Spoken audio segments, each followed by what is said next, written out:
नमस्कार, आप देख रहे हैं नेशन और समाचार और मैं आपके साथ सुनील चतुर्वेदी। आइए चलते उत्तर प्रदेश की बड़ी खबरों की ओर। फर्रुखाबाद के जयसिंहपुर गांव में गांव वालों का आरोप है कि बीएलओ पवन कुमार ने 14 से 16 साल के बच्चों की वोटर आईडी में हेरफेर की है। करीब 200 बच्चों के फर्जी वोटर आईडी कार्ड बना दिए गए हैं। दस्तावेजों में बदलाव करने का आरोप लगाया है। मामले की जांच ब्लॉक प्रशासन कर रहा है।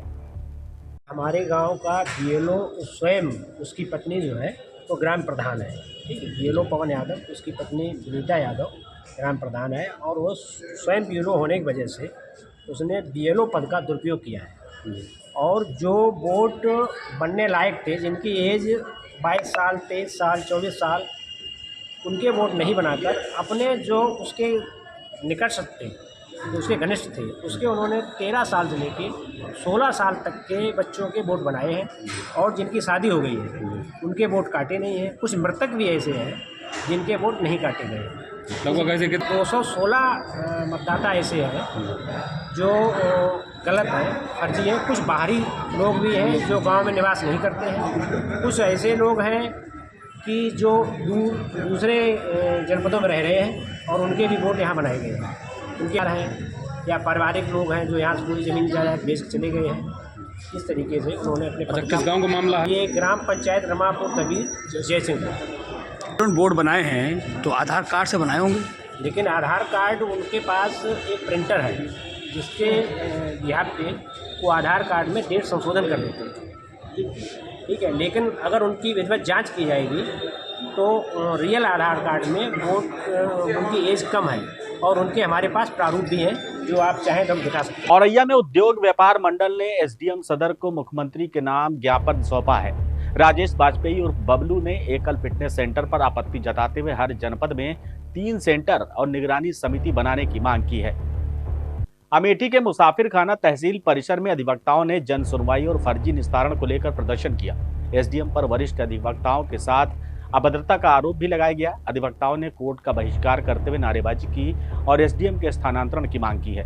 अध्यक्ष जी, आप लोग द्वारा किस तरह का विरोध प्रदर्शन किया गया है? हम लोगों द्वारा न्यायिक काम इनके न्यायालय में कर पाना बहुत मुश्किल है। ये अधिवक्ताओं का अपमान करते हैं, यहाँ तक कि मेरा भी अपमान किया। अभी हम लोग गए थे और एसडीएम महोदय से हमने कहा कि आपके यहाँ एक पत्रावली असलम बनाम हारून 4 तारीख में नियत थी, आपने 3 तारीख को आदेश कर दिया। तो कहे कि दूसरे अधिवक्ता का वकालतनामा नहीं लगा था। हमने कहा अगर वकालतनामा लगे या ना लगे, अगर जिस तारीख को पत्रावली नियत है उसी तारीख को आप आदेश करें, कुछ भी आर्डर पारित करें। आदेश पारित करने में आप स्वतंत्र हैं, उसमें हमारा कोई हस्तक्षेप नहीं है।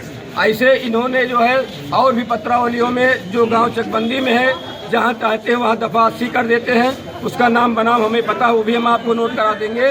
और गांव महोना पश्चिम की फाइल है, दफा 80 इन्होंने कर दिया चकबंदी के गाँव का। दूसरे अधिवक्ताओं की चकबंदी का नहीं करते हैं। और यहाँ तक कि संक्रमणीय का कोई आदेश नहीं करते हैं। 38 में भी आदेश नहीं करते हैं। जो जिन पत्रावलियों में बहस हो जाती है उसमें भी बिना पैसा के, बिना मनमानी रिश्वत के आदेश नहीं करते हैं। और यहाँ तक कि अधिवक्ताओं से बदतमीजी करते हैं। यहाँ तक कि ये जो जन सुनवाई नहीं करते, कह रहे हम एसआईआर में बिजी थे। तो हमने कहा हमारी भी ड्यूटी बनती है, हमारा भी कुछ अधिकार है कि हम भी 2-4 दिन के लिए रेस्ट करें। तो हमने कहा साहब आप कितने दिन का रेस्ट चाहते हैं? तो कहे आपको ये अधिकार नहीं, आप कौन होते हैं? आप कौन होते हैं कि हमको रेस्ट करें? आप इतने बड़े नहीं हो गए कि हमको रेस्ट कराएंगे।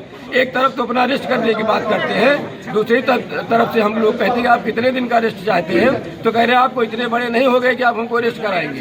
तो ये जो है हर तरह से, मैं अध्यक्ष हूँ, मुझसे भी बदतमीजी, यहाँ तक कि सारे सदस्यों से, हमारे सम्मानित अधिवक्ताओं से बदतमीजी। इनका कार्य व्यवहार निहायत गलत है। ये कह रहे हैं कि हम रिश्वत दे करके यहाँ आए हैं और रिश्वत दे करके हम रुके रहेंगे, हमारा कोई कुछ कर नहीं पाएगा। हम अधिवक्तागण इनके हटने तक अब कोई समझौता नहीं करेंगे। निरंतर इनकी अदालत का बहिष्कार करेंगे, अन्य अदालतों में काम करेंगे। और हम लोग जो है यहाँ बैठ कर धरने पर तब तक बैठेंगे जब तक ये हट नहीं जाएगा। बांदा के तरौड़ा गांव के जंगल में 25 वर्षीय अविवाहित युवती का शव मिला है। फॉरेंसिक टीम मौके पर मौजूद है और पुलिस हर एंगल से जांच में जुटी है। शव को पीएम के लिए भेजा गया है। क्षेत्र में दहशत का माहौल बताया जा रहा है। आज दिनांक 29/12/2025 को थाना जसपुरा क्षेत्र में एक महिला का शव बरामद होने की सूचना पर थाने की force, field unit, crime unit तथा अधिकारीगण द्वारा मौका मुआयना कर शव को कब्जे में लेकर पोस्टमार्टम हेतु मोर्चरी भिजवाया गया है। शव की पहचान नहीं हो पाई है। टीम्स गठित कर दी गई हैं। शव की शिनाख्त किए जाने हेतु आसपास के थाना क्षेत्रों से संपर्क कर बॉडी को आइडेंटिफाई करने का प्रयास किया जा रहा है। शव की पहचान व पोस्टमार्टम की कार्यवाही के बाद आगे की विधिक कार्यवाही साक्ष्यों के आधार पर की जाएगी। अग्रिम विधिक कार्यवाही प्रचलित है। जालौन के ग्राम सदुपुरा में घर से पंप पर जाने के बाद लापता युवक का शव खंती में मिला।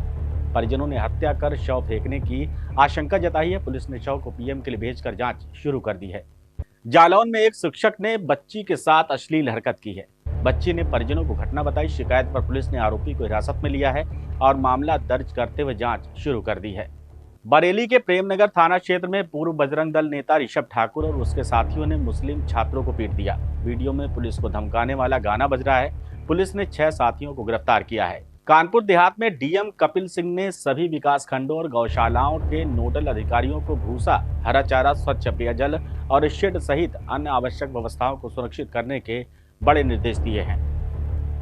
निराला नगर में 24 घंटे में हत्या का खुलासा किया गया। आपको बता दें, कानपुर नगर के निराला नगर रेलवे ग्राउंड में पेट्रोल पंप सेल्समैन की हत्या का 24 घंटे में पुलिस ने खुलासा कर दिया। पुलिस ने दोनों हत्यारोपियों को गिरफ्तार कर हत्या में उपयोग होने वाली ईंट को भी बरामद किया है। देखिए, कल मॉर्निंग में थाना गोविंद नगर को यूपी 112 के माध्यम से सूचना प्राप्त हुई कि रेलवे ग्राउंड में एक डेड बॉडी पड़ी हुई है और उसके पास में एक बाइक भी खड़ी हुई है। इस सूचना पर थाना गोविंद नगर की टीम, फॉरेंसिक की टीम एवं सभी अधिकारियों द्वारा घटनास्थल का निरीक्षण किया गया। मौके पे जो बाइक मिली थी, उस बाइक के माध्यम से इस मृतक के परिजनों के नंबर ट्रेस हुए और उसके आधार पर इन परिजनों को सूचना दी गई थी। परिजनों ने आकर के शव की पहचान की, जिसका नाम राहुल अवस्थी पुत्र राम प्रकाश, जो मूल रूप से वैसे तो नरवल के रहने वाले थे, लेकिन वर्तमान में यहाँ बसंत विहार थाना क्षेत्र में संजय गांधी नगर में आवासित थे। ये लड़का राहुल अवस्थी एक रमईपुर में पेट्रोल पंप पे पूर्व में सेल्स बॉय का काम करता था और यह अत्यधिक शराब पीने की इसकी शिकायत थी, जिसके कारण इसको वहां से नौकरी से निकाल दिया गया था और ये वर्तमान में करीब 10 दिन से अपने घर पे ही रह रहा था। इसके मित्र कामता शर्मा और कामता शर्मा का ही एक भतीजा मोहित शर्मा, ये लोग प्रायः इनका 3-4 का एक ग्रुप था और ये लोग शराब पीते थे और 2 दिन पहले शराब पीने के दौरान ही इनकी गाली गलौज हुई थी और अभियुक्तों का यह आरोप है कि मृतक ने उनको मां बहन की गालियां दी और काफी अपमानजनक व्यवहार उसके साथ किया था। इसी से ये लोग उससे नाराज थे। पुनः जब परसों की रात में ये लोग शराब पिए, लगभग 10:30 और 11 बजे के आसपास में इन्होंने 3 जगहों पे शराब पी थी और जब ये लोग अत्यधिक नशे में हो गए तो फिर बाइक जो कि मृतक की थी उसी से ये लोग रेलवे ग्राउंड में आए हैं और इसको जो है वहां पर पहले तो बेल्ट से मारा और उसके बाद जब उससे लगा कि इससे इसकी मृत्यु नहीं होगी तो फिर वहां पर जो ईंट पड़ी थी उस ईंट से इसके सिर पर प्रहार करके इसकी हत्या कर दी और अब मृतक और उसकी बाइक को वहीं छोड़ करके ये लोग फरार हो गए थे। इसमें 200 रुपए की लेन देन बात जो इन्होंने बताई है प्रेस में चली है। फैक्ट ये है कि 500 रुपए मृतक की बहन से कामता ने उधार लिए थे शराब पीने के लिए और ये उस पैसे को मांगता था कि भाई हमारी बहन के पैसे आप वापस कर दो। एक विवाद वो भी था, लेकिन इसमें मुख्य कारण जो तो ये थी उत्तर प्रदेश की बड़ी खबरें। बने रहिए हमारे साथ और देखते रहिए नेशन नाउ समाचार।